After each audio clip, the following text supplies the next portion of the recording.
सुरुवात करूया। दिल्लीमध्ये एनडीएचं नवं सरकार स्थापनेच्या हालचालींना वेग आलेला आहे।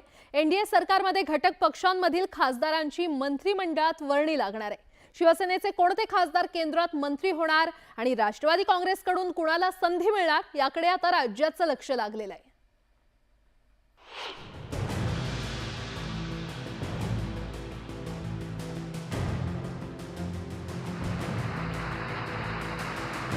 केंद्रात सलग तिसऱ्यांदा एनडीएचं सरकार सत्तेत येतंय। त्यासाठी सरकार स्थापनेच्या हालचालींना देखील आता वेग आलाय। नरेंद्र मोदी 9 जून रोजी संध्याकाळी राष्ट्रपती भवनाच्या प्रांगणात तिसऱ्यांदा पंतप्रधान पदाची शपथ घेणार आहेत। या सोहळ्यात एनडीएतील घटक पक्षांना किती मंत्रिपदं मिळणार याकडे आता देशाचं लक्ष लागलंय। राज्यातील महायुतीतल्या शिवसेना आणि राष्ट्रवादी काँग्रेसच्या खासदारांना देखील मंत्रिपदाचा टिळा लागणार आहे। शिवसेनेच्या 7 खासदारांपैकी 2 खासदारांना मंत्रिपद मिळणार असल्याची माहिती मिळते। आज आलोय खरं म्हणजे मोदीजींना द्यायला, म्हणजे समर्थन द्यायला। आम्ही देणारे आहोत आणि म्हणून आज आम्ही आदरणीय मोदीजींना पाठिंबा द्यायला आलेलो आहे। बाकी गोष्टी काय होत राहतात। शिवसेनेकडून केंद्रीय मंत्रिपदासाठी 2 वरिष्ठ खासदारांची नावं चर्चेत आहेत।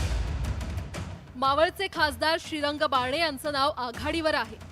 सलग तिसऱ्यांदा खासदार झालेल्या श्रीरंग बारणेंना प्रशासकीय कामांचा प्रदीर्घ अनुभव आहे। पश्चिम महाराष्ट्रात काँग्रेस आणि राष्ट्रवादी काँग्रेसच्या बालेकिल्ल्यात शिवसेनेचा भगवा त्यांनी फडकवत ठेवण्यात यश मिळवलंय। बुलढाणा लोकसभा मतदारसंघात प्रतापराव जाधव सलग 4थ्यांदा विजयी झाले। ग्रामीण भागातील प्रश्नांची जाण असलेला लोकप्रतिनिधी अशी त्यांची ओळख आहे। विदर्भ आणि मराठवाड्यातील प्रश्नांसाठी त्यांनी नेहमीच आग्रही भूमिका घेतली आहे।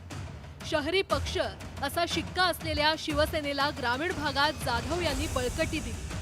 काँग्रेसच्या बालेकिल्ल्यात सलग 4थ्यांदा शिवसेनेचा भगवा फडकवण्यात प्रतापराव जाधव यशस्वी ठरले। तर महायुतीतील राष्ट्रवादी काँग्रेसचे प्रदेशाध्यक्ष सुनील तटकरे हे एकमेव उमेदवार निवडून आले। मात्र केंद्रीय मंत्रिपदासाठी राष्ट्रवादी काँग्रेसचे राज्यसभा खासदार प्रफुल्ल पटेल हे देखील इच्छुक आहेत। त्यामुळे राष्ट्रवादी काँग्रेसचे राष्ट्रीय अध्यक्ष अजित पवार कुणाला संधी देणार याकडे सगळ्यांचं लक्ष लागलंय। न्यूज 18 लोकमतला सूत्रांनी दिलेल्या माहितीनुसार खासदार सुनील तटकरे यांना मंत्रिपद देऊन राज्यात प्रदेशाध्यक्षपद छगन भुजबळ यांना देण्याची रणनीती आखली जात असल्याची चर्चा सुरू आहे। एकंदरीतच महायुतीचे कोणते खासदार मंत्री होणार हे आता 2 दिवसात स्पष्ट होईल। उदय जाधव, न्यूज 18 लोकमत, नवी दिल्ली।